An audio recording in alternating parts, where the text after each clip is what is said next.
Welcome to the Voice of the Coast. I am your host, Danica Foley Long. With me we have Poole, who is the St. Mary Parish Coordinator for the Reentry Resource Center right here in Morgan City. I love what you guys are doing because you are kind of the location of second chances. Yes. And that's for individuals who have been incarcerated but have now been released, or those who are preparing to be released. And yes, typically, I don't think a lot of people really put a lot of thought into when you are trying to get back into society, when you're trying to reclaim normal life. It's very hard to do that when you have been incarcerated for some time. Yes. But here you are with this reentry program. Tell me, just how successful is it, or what's the rate of success? Our rate of success is about 70%. Okay. It's about 70%, and our people, if may I add this information, that they have moved on, they have received training. Some of them, we refer them to South Louisiana Community College Young Memorial Campus, and some of them participate in what they have is an awesome program, like a Marine program that helps them prepare them for jobs. We do have the upcoming Cdl Program through the community college, which will assist people that by way that program is maybe starting on Monday. It will help train people to become successful truck drivers. They can make a lot of money becoming successful truck drivers. Oh yeah, so, I've even thought about it myself. Yes, of course, yes. So yeah, we have, we have other programs. We have IT, and we have their ship fitters program. By the way, our agency is located on the campus of South Louisiana Community College, Young Memorial, and we have an office there. And our telephone number is 985-300-2483. Okay. Then actually, it's 380-2483. Yes. And of course, there's also your assistant. We have that number, 985-372-6268. Yeah, she's Miss Joetta Hebert, is the executive assistant. Yes. Awesome. So you said 70%. That's just locally. Let's kind of compare numbers. What's the success rate nationally? I would say nationally, as the programs improve, the success rate, I would say, would be about 6 to 8%. Okay, so we're a little bit above yes. the national average, yes. which is good. So, of course... But that requires a lot of hard work. Yeah, I imagine it does. And, and how long have you been in existence We've here? been in existence since 2017. So 2017, that's pre-COVID, and then of course we get COVID. Yes. Honestly, the days or the years have just kind of like blended together. I think it was it 2019, 2020, 21? It was all in that little cluster. Yes. Have you been able to rebound in 2022? Well, this is what we're working on right now. In 2022, we are doing some rebounding. We're getting referrals from the local jails and for people who need our services. That we provide services like referrals to housing, and if they need clothing. Many people who have been released from incarceration, they've been incarcerated for a while and they have lost everything. And they really need the support of the community. One thing, I'm looking at the paper here, and it's not just about getting jobs or even housing. You offer ways of getting around as far as transportation, parenting skills. Yes. Wow, that's awesome. Victim awareness. Yes. Legal support services. There's a prison in-reach, so prior to them even leaving from the facility, there's some in-reach services. Family reunification, conflict resolution. I think the normal average person who's been out walking around could use a lot of these skills. That's right. But how are you able to provide these services? I mean, who is this based on volunteerism, or is it just just in-house with you? Well, some of it is volunteerism, and in other instances, what happened is they're referred to agencies who specialize. Okay. Say, like example, Salvation Army. They may need clothes, so they specialize in being able to get clothing from Salvation Army. Say they may need food or other services. Some of them just may need transitional housing until they can get on their feet. And so we made some of the housing now, because in St. Mary Parish, we're kind of lacking in like transportation and housing. We're still working on it, but we're still a little bit behind when it comes to housing and transportation. So sometimes what we need to do, and what we actually do, is refer them to housing outside, transitional housing outside of the parish, because we do work with partners outside of the parish. Okay. Oh, well, that's interesting to know, because I'm sure that there may be a way to maybe work inside the parish. The number to call is 985-380-2483. We're going to take a short break, but come on back right here on the Voice of the Coast.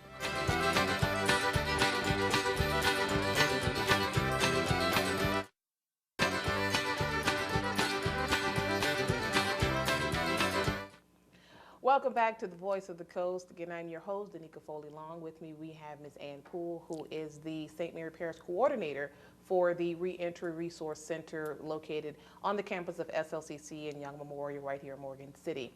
Now, of course, with anything that I do, I want to be able to speak to transparency, right? Yes. And I appreciate that you mentioned that we don't have housing, a lot of housing in St. Mary Parish, and that's unfortunate. But are you willing to work with any like homeowners? And I mean, how does that work if someone says, well, I have a home that, you know, is up for rent and I'm willing to entertain this? I mean, should they contact you? Yes. How does that work? Yes, they can contact us at the same telephone number and address that we gave you, 900 Youngs Road in Morgan City, Louisiana.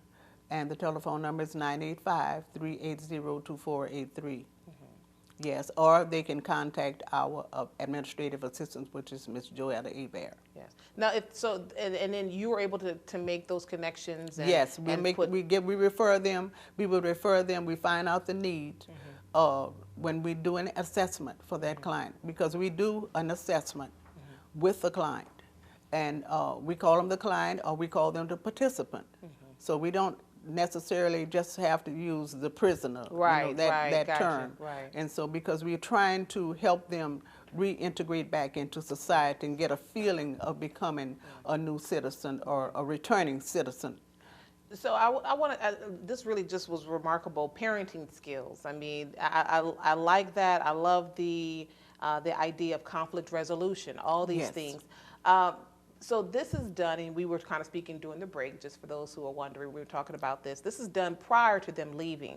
And is this a requirement for all exiting inmates, or is this on a volunteer basis? I mean, it's on a volunteer basis.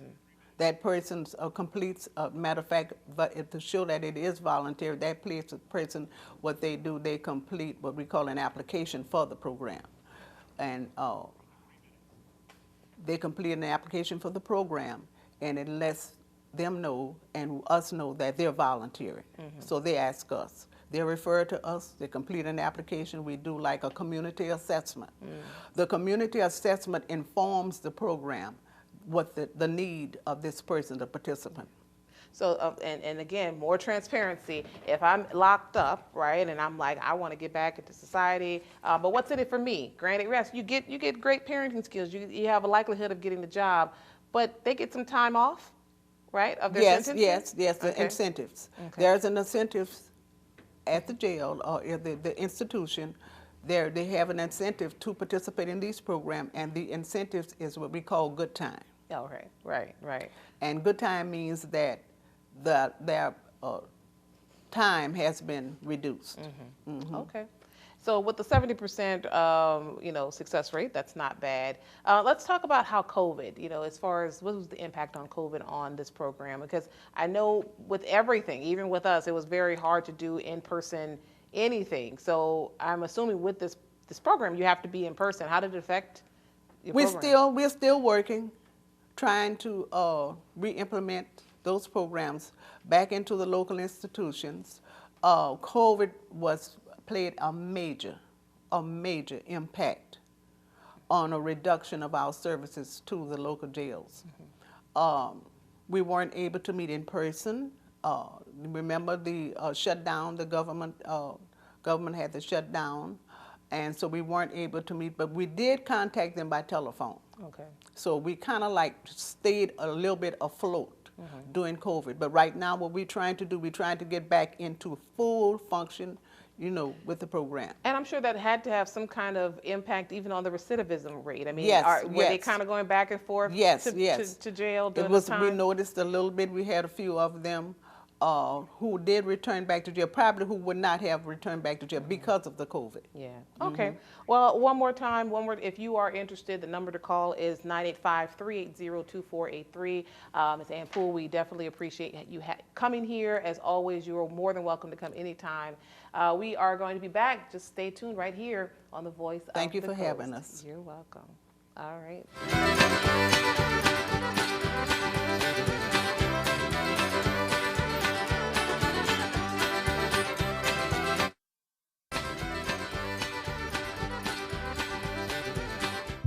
Welcome back to the Voice of the Coast. I am your host, Danica Foley. Along with me, we have a very special guest by way of Monroe, Dr. John Sutherlin, who is joining me to talk about his book. It's called Playing with Fire, The Strange Case of Marine Shale Processors. Excuse me for that fumble in the beginning, because it is quite a long title. They were definitely playing with fire. We'll get all into that shortly. But welcome, Dr. Sutherlin. How are you doing today?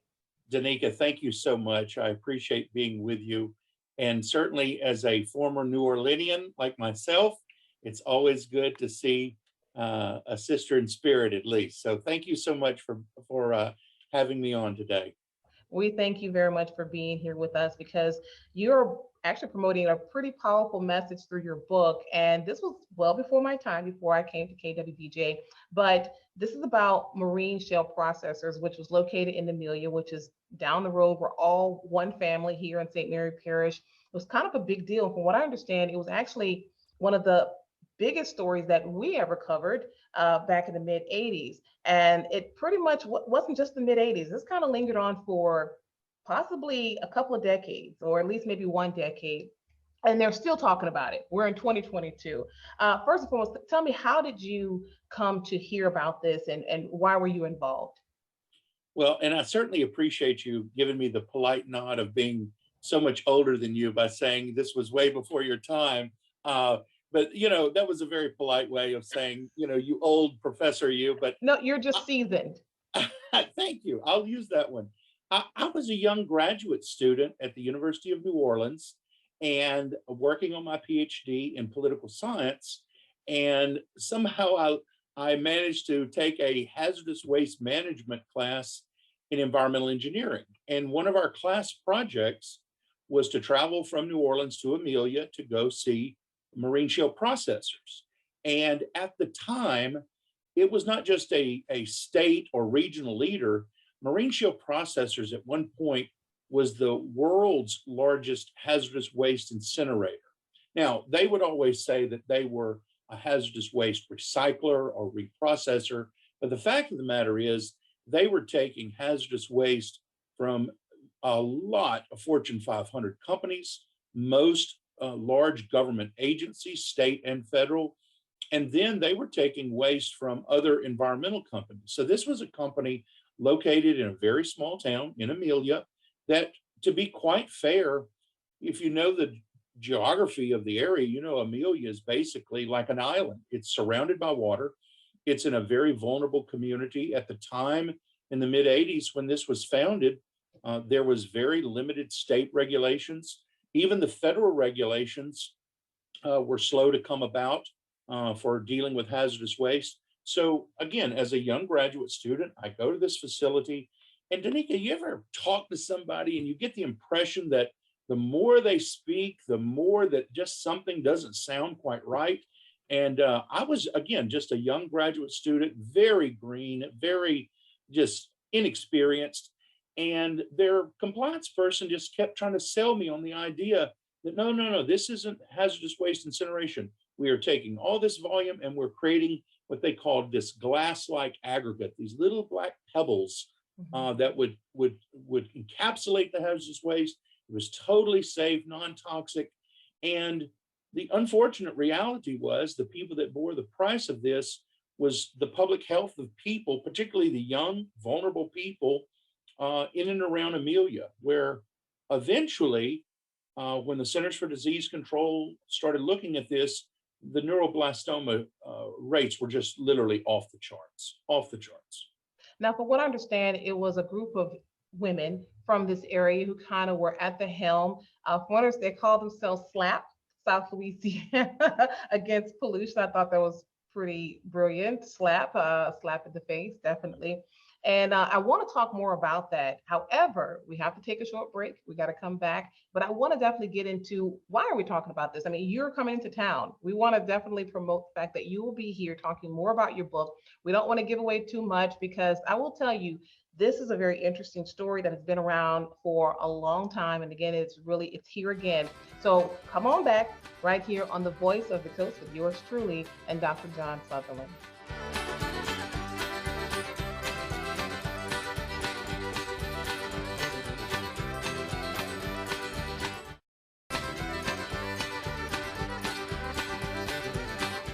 Welcome back to the Voice of the Coast. Again, I am your host, Danica Foley Long, and with me we have Dr. John Sutherlin, and we're talking about his book, Playing with Fire.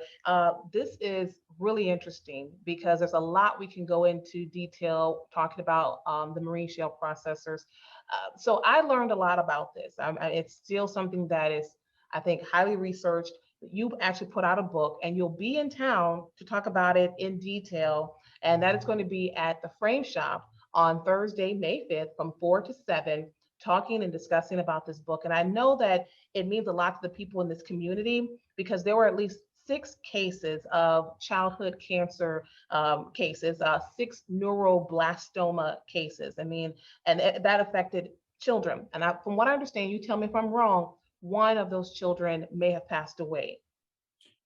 Yeah, one of the things, absolutely, Danica, and whenever I was going through the process of this, and every time I presented on this in various interviews on this, I hate to even use the word ordinary women that step forward, because to be fair, there was nothing ordinary. These were extraordinary moms, daughters, wives who really stepped forward and said, we want to make sure we protect our community. We want to make sure we have clean air, clean water, good soil. We want to protect our children's public health.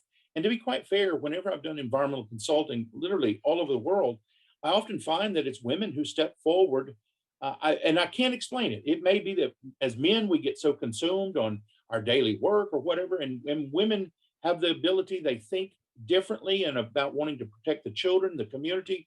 And thank goodness. I'll say one of the things that was always interesting to me during the course of the investigation for this, and we had to do several Freedom of Information requests to get information that hadn't seen the light of day in 25 years.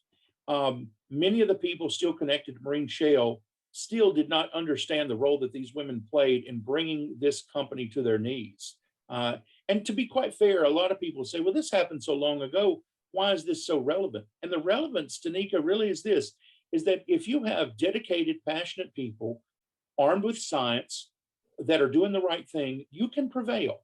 And I think it's one of the reasons why several people around the country that are environmental justice, environmental racism experts, lawyers, professors, you name it, have stepped forward and really embraced the book to be a lesson for any community that are struggling, because a lot of times, unfortunately, government just doesn't protect the citizens. And it takes citizens armed with knowledge, science, and to do the right thing on this, and that courage. I wanted to just comment on something you said about the women and some of these women that you spoke of. I don't want to call their name because I wasn't there, but I'm sure they will likely be in attendance at your book signing and discussion. But they're local women who were actually at the helm of this and actually fighting against this. And from what I understand, again, Cater BJ, we were there. We actually went on a tour. I talked to my station manager, Chris Hunter. He was there. And from what we understand, Jack Kent, the gentleman who owned the plant, welcomed anyone to come through. And he stood very firm by the fact that it was a recycling center. Would you say that if maybe done right, it really could have been a recycling center? Danica, that's really I would say $1,000,000, but really $1 billion question, because this facility, again, was one of the most profitable, one of the most, certainly the largest in the world at one time. I've talked with DEQ regulators who were at the helm back then, and they've said the same thing. If Jack Kent had gone through the public hearings and done that properly, actually secured an air, water, a hazardous waste permit. It's possible the technology was advanced. The problem with it, though, is when you don't follow procedure. Those procedures are not just bureaucratic nonsense. They're there to help protect us, public health, protect the environment. None of that was followed. I think if Jack Kent had come through 10 years earlier, when there was no such thing as the Department of Environmental Quality. Remember, the year he starts this, DEQ had just formed. He didn't have permits because there were no permits to get. But along the way, the EPA said, you need to do this right. Now, you know, we can talk on and on. Prior to us even meeting, just on the phone, we had a great conversation, but I definitely do not want to miss out on, how do we get your book? You can order it through Amazon.com. Is literally the easiest, best way to do it. Or come next week and to the frame shop, and we'll have books for sale there. Awesome. Thank you very much, Dr. Sutherlin. Guys, we'll see you next time.